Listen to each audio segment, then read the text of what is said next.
असल में यह है कि कुरान पाक के साथ जितना हमारा ताल्लुक होगा अल्लाह के दीन के साथ, तो यह हम सब के लिए फायदा ही है, क्योंकि इस वक्त जो हमारा माशरा है जिस पे बार बार गुफ्तगू होती है, और परसों भी पिछले हफ्ते भी चंद मीडिया वाले इसी पे मुझसे पूछ रहे थे कि उलमा आइम्मा हज़रात जो हैं नौजवान नस्ल को इस मामले में जो इस वक्त बेरहमी है या कत्ल गारत है, खुदकशी के मामलात हैं, मनशियात हैं, ड्रग्स वगैरह हैं, तो उसमें क्या रोल बनता है। तो हमारे सामने सबसे पहला रोल ये है कि हर मस्जिद का वो इमाम जिस मस्जिद के साथ बरसगाह मुंसलिक है, उन्हें चाहिए कि वो बच्चों की तालीम और तरबियत की तरफ ध्यान दें, और उस महल्ले वाले इंतजामिया और बिलखसूस उन महल्ले वाले लोगों से भी गुजारिश है कि आप भी बवक्त हर वक्तन फवक्तन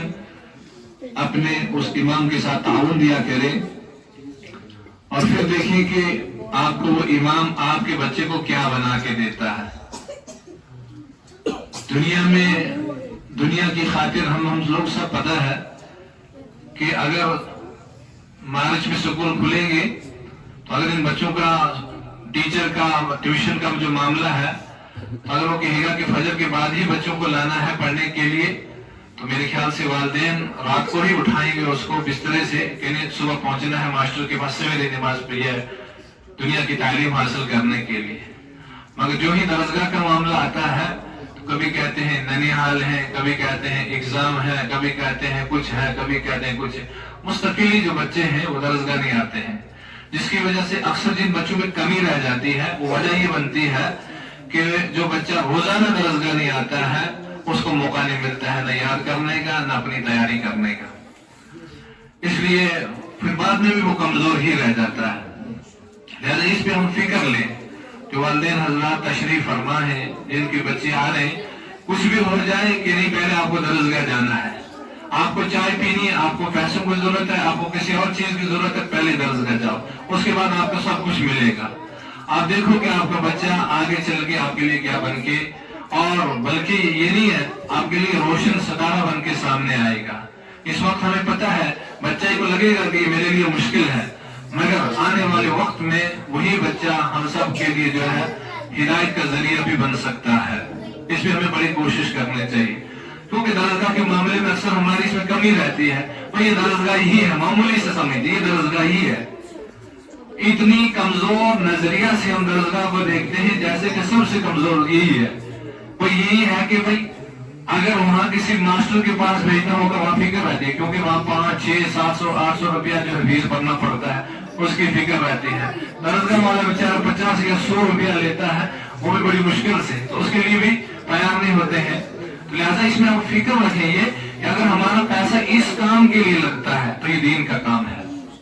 और ये मौजूद है अल्लाह के यहाँ, और ये है कि आपके लिए सदका जारिया बन रहा है, और आने वाली नस्लों के लिए भी सदका जारिया बन रहा है। इसमें हम कोशिश करें, और खासकर हमारी जो बच्चियां हैं इस वक्त, जिस तरह हम लड़कों को पढ़ाने की कोशिश करते हैं, इस तरह लड़कियों को पढ़ाने की भी ज्यादा फिक्र लें कि यही लड़की कल जो है माँ बनती है, यही लड़की जो है कल बीवी बनती है, यही लड़की जो है कल जाके जब इसकी अज़वाजी जिंदगी शुरू होती है, जब इसके सीने में कुरान होगा, जिसके सीने में नबी अलैहिस्सलातु वस्सलाम का दीन होगा, तो आपने हमारे बुजुर्गान दीन के कितने ऐसे वाक़ात सुने हैं। वो बच्चा जो माँ के पेट में था और बाहर आया तो उसको जब दरसगाह के अंदर डाला गया तो उस्ताद ने कहा कि बेटा कुरान पाक पढ़ो, तो कहा कि हजरत मैंने 14 पारे जो है हिफ्ज कर लिए हैं और मुझे 14 पारे से आगे पढ़ाओ। तो कहा कि 14 पारे आपने कैसे पढ़ लिए, आप तो अभी दरसगाह में आए हो। कहा ये 14 पारे जब मेरी माँ तिलावत किया करती थी मैं माँ के पेट में ही याद कर लेता था। ये देखो कि माँ के पेट के अंदर बच्चा है और माँ बाहर तिलावत कर रही है, वो उसका असर जो है बच्चे में पड़ रहा है। और बच्चे जब इस दुनिया में आता है कहता है मेरी माँ ने इतने पारे जो पढ़े थे, इतने पारे जो हिफ्ज किए थे, वो मुझे याद ही हो गए माँ के पेट के अंदर ही। इसलिए ये बच्ची की जो तालीम है ये बहुत जरूरी है माशरे के अंदर। कल जाके हमारे लिए ये बच्ची जो है अहम जो है ایسا جز بن سکتی ہے جب آپ اس وقت دیکھ رہے ہو وہ بچی ابھی جو بریانی کی طرف ہے، فحاشی کی طرف ہے، نہ جانے کن کن حال کے اندر ہے. جب ان کو دین کا پتہ ہوگا تو انشاءاللہ ہمارا وہ گھر بھی سونے والا گھر بنے گا. جس گھر کے اندر دیندار بچی جائے گی وہ گھر بھی دیندار بنے گا، وہ گھر بھی دیندار بنے گا. اور جس گھر کے اندر ہمیں تو یہ ہوتا ہے کہ بڑی اچھی ملازمت والی مل جائے، اچھی نوکری والی مل جائے، اچھے پیسے والی مل جائے، مگر اس کی فکر نہیں ہوتی ہے کہ حضرت عمر رضی اللہ تعالیٰ سے جب سوال کیا گیا، کسی نے آ کے شکایت کیا کہ میرا بیٹا جو ہے میری نصیحت نہیں مانتا ہے تو اس کو آپ نصیحت کریں. تو حضرت عمر نے جب ان کو بلایا بیٹے کو، باپ کا بھی کوئی حق بنتا ہے، ضرور بنتا ہے. کیا حق ہے؟ پہلا حق یہ ہے باپ کا کہ اس کے لیے ماں اچھی تلاش کرے. باپ کا سب سے پہلا حق یہ ہے کہ اس کے لیے اچھی ماں کی تلاش کرے، اور جب پھر بیٹا پیدا ہو جائے اس بیٹے کا نام اچھا رکھے اور اس بیٹے کی تربیت اچھی کرے. تو سب سے پہلے تو ماں ہی کا اثر اس بچے پہ، اس اولاد پہ پڑتا ہے.